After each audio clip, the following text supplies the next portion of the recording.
Huzzah! And welcome to the Senate. First things first, I can now officially congratulate you because at this point, the jury phase of the game has begun.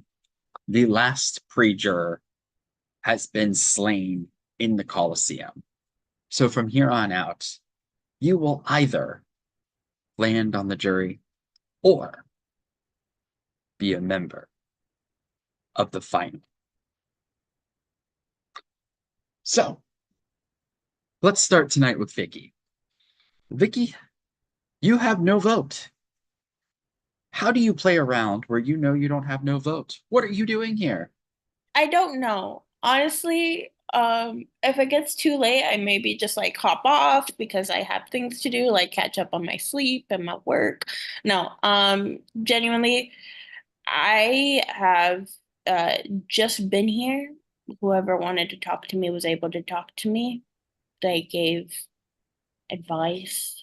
I don't know. I was a little therapist today for everybody's game except mine because nobody likes me, but it's okay. Thank you.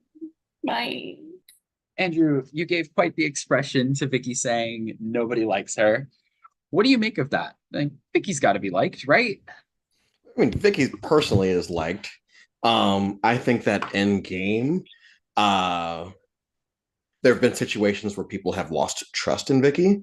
I think that Vicky also does a great job, along with a lot of people, in not only this game but any other game, at pretending to be less than where they're actually at, because that's the best way to get people to be on your side. I do, with Vicky getting last in the last challenge and also getting a fair few negative things during touchy subjects, I do put stock into the fact that, yeah, maybe people aren't, you know, right there with her right now, but that does not mean that that will always be the case. And I do feel like as the game progresses and she stays around, that she could establish herself with folks either again or continue to those relationships that she already has. Nova, you spent a lot of time at the summit and came back very shortly before the Senate. How did that impact your game? Simply, I want to scream. How did it impact my game? I don't have any clue what's going on, really. That's how it impacted it. Because I barely had time to take a poop earlier. All right. Sean, as the last remaining member of New Remus, do you feel like you're on an island here, or have you successfully integrated into New Romulus? I'd like to think I've integrated myself well with people. It's a matter of like how, again, this game is all about perception. Assumptions will get you killed in this game, and rumors will get you killed in this game. So it's a matter of how you take that information and run with it. So hopefully the people that I have will have my back. Speaking of perception, Juan, is it safe to assume that you are the most perceived, trusted member of this Legion, as you were voted the most desirable to have an immunity necklace tonight and have such claim to that immunity necklace? I mean, honestly, I don't think it was voted to most wanted to have a immunity necklace because the person who won could have taken anything they wanted. But also, no, because if you look at the scores, they're all so close, and like that means everyone had everybody literally ranked different, like opposite. And so any little thing could offset those scores because they're average and not just added together. So I think that again, it's all over the place. Um, but it feels good to be immune, I guess, because I wasn't expecting it, but we're here. William, we have made it to 8 players left in the main game. You know, Odd numbers are always great numbers to work with. People say 9, 7, 5. Those are the times to make big moves. But what about 8? What about 8 votes do you play? That's the question of the day, right?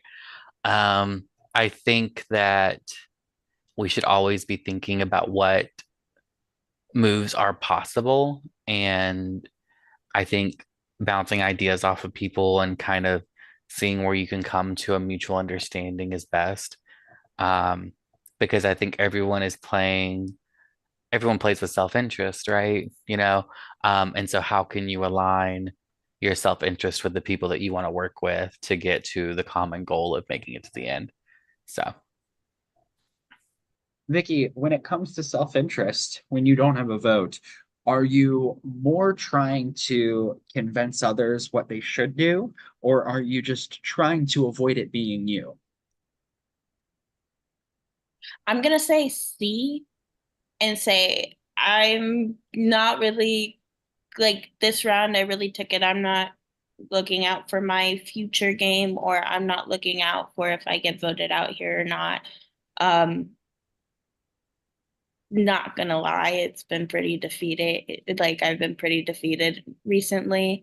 So at this point, I just want to make sure that if I do go home tonight, um, the people that I work with are set up for a decent game, or the people that I trust have a good path for them to be able to make it. So that might sound like so cringy, but that's really what I try to do this round. Andrew, have we gotten to a point where certain players are labeled bigger threats than others? Are we seeing who's just floating? Has that become a factor in how we've decided to vote? It's going to sound like such a cop-out answer because it is. I feel like anyone can be a threat no matter what strategy. Like, for instance, a floater could be just as big of a threat as a strategic, physical, or social threat because floaters can always just latch themselves onto someone, and all they really have to do is sit at the end and be a better talker than the other two or other one, and they can win. The show has shown us that plenty of times in the past. I know for me, I'm I'm threatened by everyone because everyone is in the way of me potentially winning the game. But what aspect of the game am I most afraid of people having? Well, it ain't the physical one because challenges don't matter. Um, I would probably say the social aspect would like people that are social threats would scare me down the line. But like, I guess I'm a social threat because I got second in a challenge that I thought I was going to get like sixth or seventh in, which was very telling and scary, obviously. But you know, we'll see as the game continues. You know, who establishes themselves as the biggest threat to the jury that we have, whether I'm sitting on it or not. Nova, how do you define a threat? And is there anybody that's sitting here that fits that bill? I mean, I agree that a threat can be many things, which, like, what Andrew was saying kind of is like, everyone can be threatening. Like, there are several different aspects to the game, and you can be really good at one aspect and win.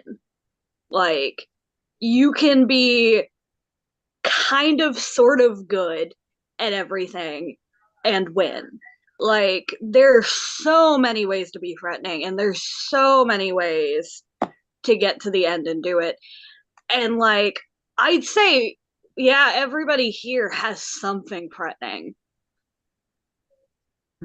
Sean, if everybody here has something threatening, does that mean that people are not doing a good job of mitigating their threat level? Um, yes and no. I mean, I think it's a matter of like who, like, for me at least, it's who I see is more threatening than others.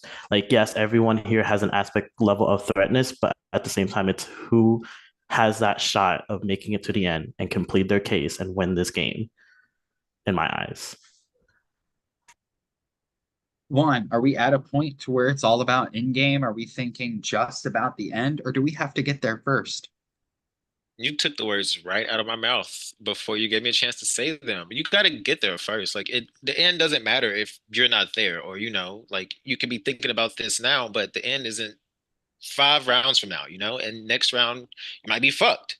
So I think you have to think about both. I guess like you can't have one without the other. So you have to think about getting there so that when you get there, you're ready, and you have to get there. So you have to get ready to get there. I'm just talking in circles now. But yeah, I think you have to think about this whole game and especially where you are in the moment, because that's the only thing you have control of. So William, after tonight's vote, will the path to the end become clearer, or will the obstacles become harder? I'd say it's like 50-50, not to cop out like everybody else, but I think that there are like taking risk and trusting people is really important. And I think that's what this vote is. But then I also think like the obstacle of someone's coming back, right? So there's always that to be nervous of. So while this vote might be an opportunity to build trust with people, there's still a wrench that's going to get thrown in the game. What, on a week, like a week on Saturday? Yeah, a week from Saturday. So yeah, it's always both. All right. Well, it is time to find out who's going to take the risk and gain reward, and who put their trust in the wrong person. It is time to vote. I'm going to go off camera and mute myself while I am away. Please recast your vote inside of your Prime chats, and feel free to talk about anything except for this vote and the game. Bye-bye.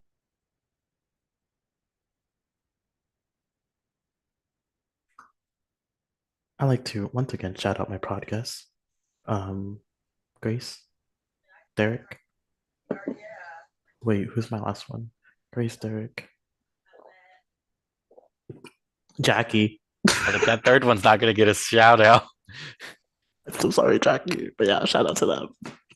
Shout out Cheesecake Factory. Thank you for hiring me. Hey. yeah.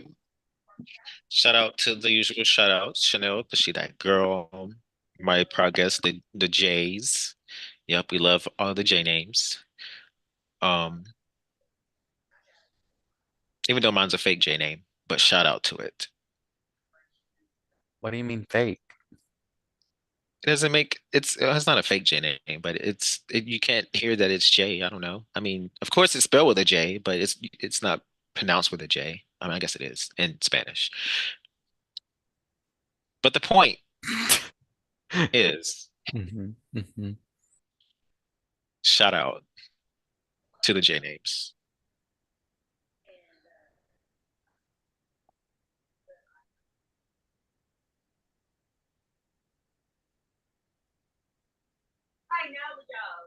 Shout out to Danny Butler.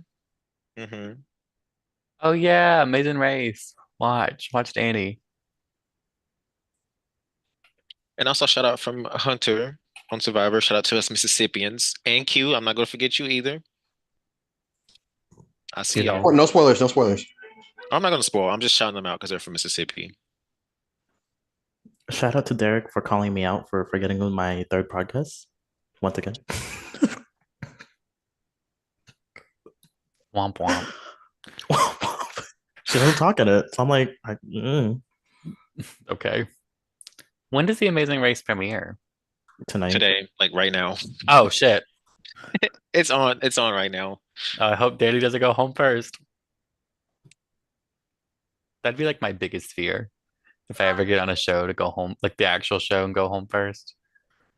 I think I would cry. I would be like, I still got a check.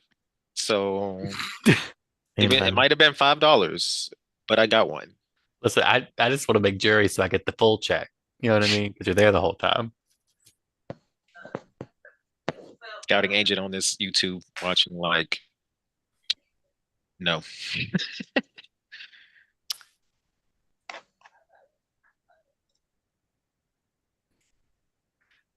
There's no one with like a weird, oh, sorry. Have the votes. Once the votes are read, the decision is final. The person with the most vote will have been sentenced to fight to the death in the Colosseum. But before I read the votes, well, and they will also have a minute to speak their piece before they must leave the Zoom immediately. But before I read the votes, if anybody has a hidden immunity idol or other relevant advantage that they would like to play, now is the time to do so.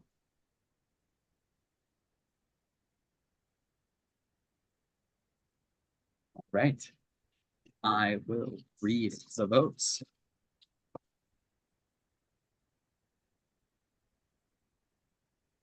First vote. Denson.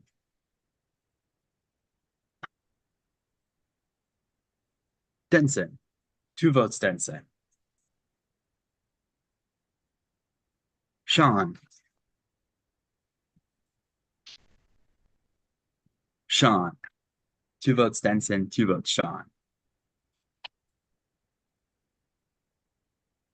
Andrew.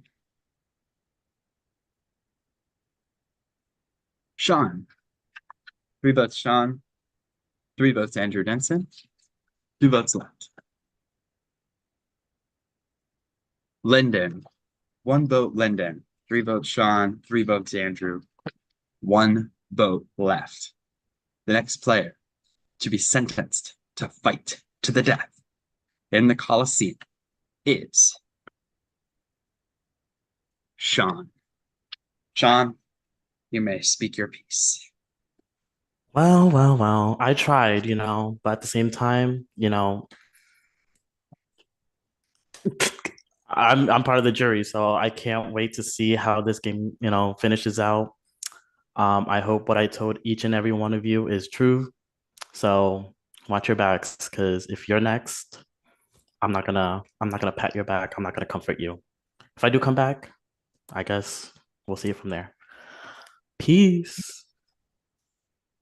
Sean, you are not out of the game. Sean will have a chance to fight to the death in the Colosseum. But for the rest of you, there is 7 people left in the main game. And if tonight is any indication, things seem hot, heated, contested, and divided. Have a good night.